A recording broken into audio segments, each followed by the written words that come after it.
22 अप्रैल 2025 पहलगाम की बैसारन वैली, जिसको इंडिया का मिनी स्विट्ज़रलैंड भी कहा जाता है, वहाँ पे एक बहुत ही बड़ा आतंकी हमला हुआ जिससे पूरे देश की रूह कांप गई। मैडम आप कोई टेंशन मत लें, हम साथ में हैं। अरे मैडम ये प्रेसिडेंट साथ आया है, आपको किसी चीज का डरने का नहीं, हम साथ में। आपको किसी को क्या हुआ है? आपने क्या देखा है? बोले ना मुझे। क्या बोलते भेलपुरी खा रही थी, मेरा पति साइड में था, एक इंसान आया उसने उसको गोली मार दी।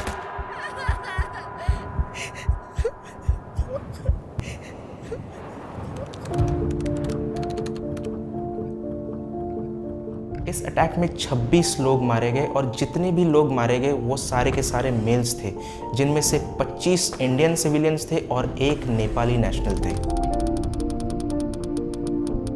रेस्क्यू ऑपरेशंस के लिए हेलीकॉप्टर्स का यूज़ किया गया क्योंकि ये वैली एक हाई ऑल्टीट्यूड रीजन में सिचुएटेड है और जितने भी लोग इंजर्ड थे उन्हें तुरंत ही हॉस्पिटल में पहुंचाया गया। इस अटैक में लोगों को अपने रिलीजन के बेसिस पे टारगेट किया गया और जितने भी लोग मारे गए उनमें से 24 लोग हिंदू थे। बोला कि शायद मुस्लिम नहीं है, उसने उसको गोली मार दी। कोई अपने हनीमून के लिए आया था तो कोई अपने फैमिली और बच्चों के साथ छुट्टियां मनाने आया था, पर उन्हें क्या पता था कि वहाँ पर एक खौफनाक टेरर अटैक होने वाला है।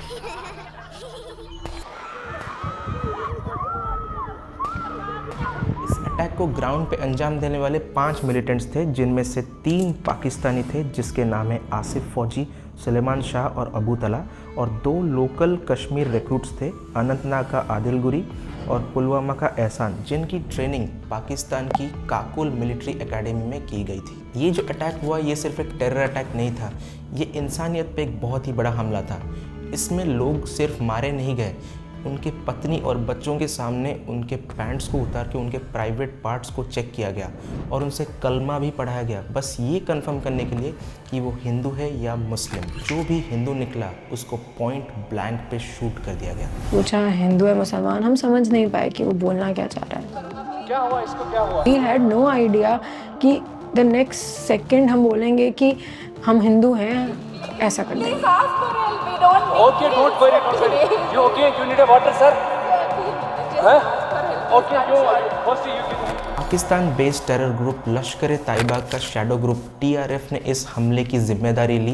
टीआरएफ का फुल फॉर्म है द रेजिस्टेंट फ्रंट, जिसको 2023 में इंडिया के मिनिस्ट्री ऑफ होम अफेयर्स ने यूएपीए के अंडर एक आतंकवादी संगठन घोषित कर दिया था। इस टेरर ग्रुप का हेड शेख सज्जाद गुल को भी टेररिस्ट घोषित कर दिया गया था और एनआईए के अकॉर्डिंग इसी शेख सज्जाद गुल को पहलगाम का मास्टरमाइंड भी पाया गया है। इस अटैक के खबर के बाद प्राइम मिनिस्टर नरेंद्र मोदी ने एक यूनियन कैबिनेट मीटिंग बिठाई, जिसके बाद इंडिया ने कई बायलैटरल एग्रीमेंट्स के सस्पेंशन को अनाउंस किया, जिसमें से सबसे बड़ा हाईलाइट ये था कि इंडिया ने इंडस वाटर ट्रीटी को सस्पेंड कर दिया, जिसको 1960 में वर्ल्ड बैंक ने ब्रोकर किया था। एंड मेरे अकॉर्डिंग ये एक बहुत ही बड़ा मास्टर स्ट्रोक है, क्योंकि इसी एक डिसीजन के थ्रू पाकिस्तान कंप्लीटली डिस्ट्रॉय हो सकता है।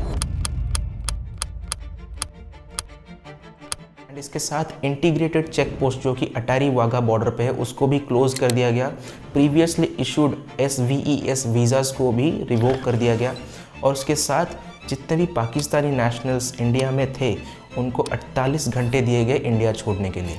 Any Pakistani national currently in India under SVES visa has 48 hours to leave India. And इसी बीच पाकिस्तान ने इस अटैक में अपनी किसी भी तरह की इन्वॉल्वमेंट ना होने का दावा करने लगा, जबकि पाकिस्तान के खुद के डिफेंस मिनिस्टर ख्वाजा आसिफ ने एक रिपोर्टर के सामने खुद बताया कि वो इस डर्टी वर्क को कई डेकेड से करते आ रहे हैं। You do admit, sir, that Pakistan has had a long history of backing and supporting and training and funding these terrorist organizations. Well, we have been doing this dirty work for the United States for about 3 decades, and West, including Britain. And even 16th of April को Pakistan army के chief Asif Munir ने एक speech deliver किया, जिसमें 2 nation theory और हिंदू और Muslims के बीच के डिफरेंसेस के बारे में बताया। We are different from the Hindus in every possible aspect of life. Our religion is different, our customs are different, our traditions are different, our thoughts are different, our ambitions are different. That was the foundation of the 2 nation theory that was laid there. That we are 2 nations, we are not 1 nation. उसके बाद 22 अप्रैल को पहलगाम का attack हुआ। And मेरे according ये कोई coincidence नहीं है, बल्कि ये एक प्लान्ड ब्रूटल मैसेकर है। ये सिर्फ एक टेरर अटैक नहीं था, ये एक मैसेज था कि जो भी नॉर्मलसी वापस लाने की कोशिश करेगा उसको साइलेंस कर दिया जाएगा। उन्होंने पहलगाम को ही टारगेट क्यों किया? क्योंकि जब अमरनाथ की यात्रा होती है इसी जगह को as a base camp use किया जाता है। यही जगह है जहां हर साल हज़ारों टूरिस्ट्स आते हैं और कश्मीर की इमेज को चेंज करने में हेल्प करते हैं। उनका टारगेट था कश्मीर की इकोनॉमी, कश्मीर का पीस और सबसे इम्पोर्टेंट टूरिज्म। और इसी चीज़ को डैमेज करना था इन टेररिस्ट्स का असली एजेंडा। फॉरेन सेक्रेटरी विक्रम मिश्री ने ये क्लियर वर्ड्स में कहा कि ये अटैक डिलिबरेटली कश्मीर के ग्रोइंग टूरिज्म इकोनॉमी को डिसरप्ट करने के लिए किया गया था। It was noted that this attack came in the wake of the successful holding of the elections in the Union Territory and its steady progress towards economic growth and development. Attack के तुरंत बाद government ने 87 tourist destination में से 48 को temporarily बंद कर दिया। The Jammu and Kashmir government has ordered temporary closure of 48 tourist destinations across the valley, and this comes amid search operations in the valley in the wake of the terror attack in Pahalgam district that killed 26 people. ये सिर्फ एक planned massacre नहीं था, ये कश्मीर के ऊपर एक economic attack था।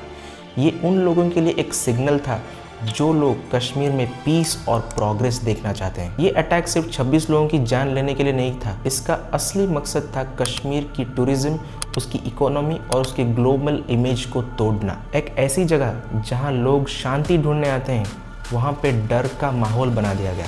लेकिन इंडिया चुप बैठने वालों में से नहीं है और इसी हमले का आंसर देने के लिए एक नाम चुपके से प्लान बुक्स में लिखा गया, ऑपरेशन सिंदूर।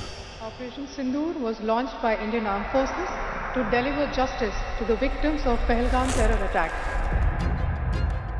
एक प्लान्ड रिटेलिएशन जिसका मकसद सिंपल था, जिन्होंने हमारे लोगों का खून बहाया अब उनकी मिट्टी भी वहां नहीं मिलेगी। 7 मई 2025 की रात को पहलगाम की अटैक के बाद भारत ने एक मेजर एक्शन लिया, ऑपरेशन सिंदूर।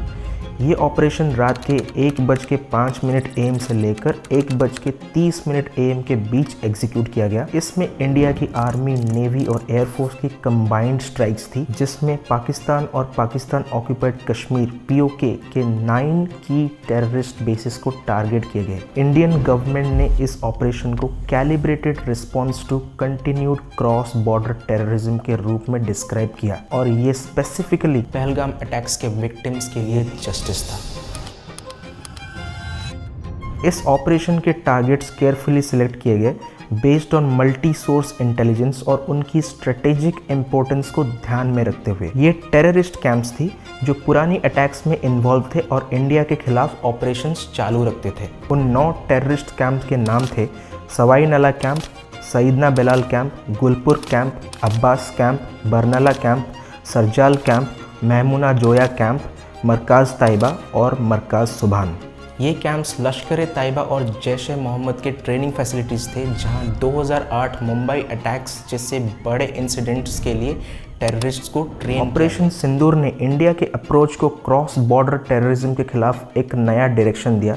इस ऑपरेशन ने सिर्फ कुछ आइसोलेटेड कैंप्स को टारगेट नहीं किया, बल्कि पाकिस्तान के पूरे टेरर इंफ्रास्ट्रक्चर को स्ट्रैटेजिकली स्ट्राइक किया। ये ऑपरेशन पाकिस्तान के ऑर्गेनाइज्ड और सोफिस्टिकेटेड टेरर नेटवर्क को डायरेक्टली हिट कर रहा था। डिफेंस मिनिस्टर राजनाथ सिंह ने बाद में बोला, ये सिर्फ एक मिलिट्री एक्शन नहीं है, ये इंडिया की पॉलिटिकल, सोशल और स्ट्रेटेजिक विल पावर का सिंबल है। ऑपरेशन सिंदूर ने इंडिया का एक नया स्टैंड शोकेस किया। अब किसी भी मेजर टेररिस्ट अटैक को एक्ट ऑफ वॉर माना जाएगा और उसका प्रोपोर्शनल मिलिट्री रिस्पॉन्स होगा। 7 मई को इनिशियल स्ट्राइक्स के बाद LOC पर इंडिया और पाकिस्तान के बीच टेंशन्स बढ़ गए। ये सिर्फ प्रिसीजन स्ट्राइक्स तक नहीं रुका, दोनों देश आर्टिलरी और स्मॉल आर्म्स एक्सचेंजेस में एंगेज होने लगे। 7 से 10 मई 2025 के बीच पाकिस्तान के 35 से 40 आर्मी पर्सनल इन एक्सचेंजेस में मारे गए। इंडियन आर्म फोर्सेस ने अपने ऑपरेशन को एक्सपैंड किया और पाकिस्तान के वेस्टर्न फ्रंट पर F-16 air bases, air defence units और कमांड हब्स को टारगेट किया। इंडिया ने क्लेम किया कि इस कॉन्फ्लिक्ट के दौरान 100 से ज़्यादा टेररिस्ट को न्यूट्रलाइज किया गया और 11 पाकिस्तानी एयर बेसिस को डिस्ट्रॉय किए गए। पाकिस्तान की रिस्पॉन्स की अगर बात करें तो LOC पर कंटिन्यूस क्लैशेस से ये समझ आता है कि पाकिस्तान ने भी रिटेलिएट किया। पाकिस्तान के प्राइम मिनिस्टर शहबाज शरीफ ने इस पीरियड को एग्जेम्पलरी यूनिट का नाम दिया, जिसमें उन्होंने अपनी मिलिट्री और लीडरशिप की यूनिटी को हाईलाइट किया। पाकिस्तान ने भी मिलिट्री रिटेलिएशन की और रिपोर्ट्स में ये कंफर्म किया गया कि बार्मर डिस्ट्रिक्ट राजस्थान में ड्रोन एक्टिविटी और पोटेंशियल इन्फिल्ट्रेशन अटेम्प्ट्स हो सकती थी। इंडिया ने इसलिए प्रिकॉशनरी ब्लैकआउट्स इंप्लीमेंट किए और BSF को हाई अलर्ट पर रख दिया, स्पेशली जम्मू में जहां जैश ए मोहम्मद के टेररिस्ट्स के इन्फिल्ट्रेशन के चांसेस थे। 10 मई 2025 को 4 दिन के इंटेंस मिलिट्री कॉन्फ्लिक्ट के बाद इंडिया और पाकिस्तान के बीच सीज फायर एग्रीमेंट हुआ। सीज फायर का decision directors general of military operations के बीच कम्युनिकेशन के बाद लिया गया। इंडिया का स्टैंस क्लियर था, अगर पाकिस्तान फायर करेगा तो इंडिया ज़्यादा फोर्स से जवाब देगा, अगर पाकिस्तान रुकेगा तो इंडिया भी रुकेगा। इससे सिचुएशन डी-एस्केलेट होने की तरफ गई। सीज फायर के टर्म्स फोकस थे मिलिट्री डी-एस्केलेशन पर और कोई ब्रॉडर डिप्लोमेटिक इश्यूज डिस्कस नहीं किए गए। इंडियन सोर्सेस ने एम्फेसिस किया कि कोई भी बात पाकिस्तान के साथ सिर्फ DGMOs के थ्रू होंगे और किसी और इशू पे बात नहीं की जाएगी। इसका मतलब था कि इंडिया अब क्रॉस बॉर्डर टेररिज्म को एक एक्ट ऑफ वॉर समझता है और जब तक ये टेररिज्म बंद नहीं होगा इंडिया की मिलिट्री एक्शन कंटिन्यू रहेगी। सीज फायर के बाद भी इंडिया ने अपने काउंटर टेररिज्म ऑपरेशंस को कंटिन्यू रखा। 13 मई 2025 को जम्मू एंड कश्मीर के शोपियन डिस्ट्रिक्ट में इंडियन सिक्योरिटी फोर्सेस ने एक एनकाउंटर किया, जहां राष्ट्रीय फाइल्स के यूनिट ने स्पेसिफिक इंटेलिजेंस पे based search and destroy operation चलाया और 3 टेररिस्ट्स को न्यूट्रलाइज किया। सीज फायर के बाद पाकिस्तान के प्राइम मिनिस्टर शहबाज शरीफ ने पीसफुल नेगोशिएशंस की बात की, लेकिन इंडिया ने अपनी पोजीशन क्लियर रखी। उनका main focus cross border terrorism पर है। इंडिया ने कभी भी कश्मीर या वाटर रिसोर्स शेयरिंग जैसे ब्रॉडर इश्यूज को डिस्कस करने का इंडिकेशन नहीं दिया। 12 मई 2025 को प्राइम मिनिस्टर नरेंद्र मोदी ने अपनी हाई लेवल सिक्योरिटी मीटिंग की, जिसमें defence minister Rajnath Singh, external affairs minister S Jaishankar, national security adviser Ajit Doval और chief of defence staff general Anil Chauhan शामिल थे। ये meeting post ceasefire situation को एसेस करने के लिए थी और इंडिया का क्लियर मैसेज था कि वो टेररिज्म के खिलाफ विजिलेंट रहेंगे। सीज फायर के बावजूद बॉर्डर सिक्योरिटी को हाई अलर्ट पर रखा गया। BSF ने बॉर्डर के अक्रॉस एलिवेटेड सिक्योरिटी मेजर्स लिए, खासकर जम्मू में, क्योंकि इन्फिल्ट्रेशन की इंटेलिजेंस थी। इंडियन मिलिट्री ने मॉक ड्रिल्स किए और प्रिकॉशनरी मेजर्स जैसे ब्लैकआउट्स भी इंप्लीमेंट किए, जो कि ऑनगोइंग थ्रेट्स को हाईलाइट करते हैं।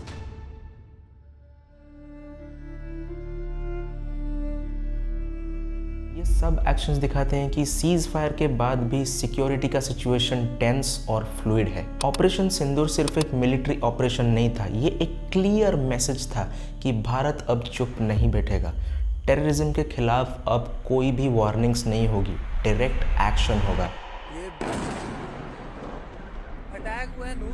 इंडिया ने दिखाया कि चाहे अटैक इनोसेंट सिविलियंस पे हो या आर्मी के जवानों पर, देश की सॉवरेनिटी और जनता की सुरक्षा के साथ कोई समझौता नहीं होगा। हमारा जवाब क्विक था, प्रिसाइज था और सबसे ज़रूरी बात अनफॉरगेटेबल था। इस पूरे मिशन में इंडियन आर्मी, एयरफोर्स और नेवी ने जिस तरह की कोऑर्डिनेशन दिखाई है वो दुनिया के लिए एक मिसाल है। High altitude strikes, drone surveillance, electronic warfare और ग्राउंड लेवल प्रिसीजन, हर फ्रंट पर भारत ने अपनी कैपेबिलिटी प्रूव की। और सबसे बड़ी बात, ये मिलिट्री की जीत नहीं थी, ये मोरल की जीत थी, क्योंकि ये उन सिविलियंस के लिए जस्टिस था जिन्होंने बेवजह एक ब्रूटल अटैक का शिकार बन गए। आज भारत सिर्फ न्यूक्लियर पावर नहीं, एक डिसाइसिव पावर भी बन चुका है। तो जब भी कोई भारत की शांति को उसकी कमजोरी समझने की कोशिश करेगा, उसे ऑपरेशन सिंदूर याद दिलाना पड़ेगा। एक बार फिर salute to the bravery, precision and commitment of our Indian arm forces. आप ही हमारे असली हीरोज हो, आप हो तो हम सुरक्षित हैं। जय हिंद।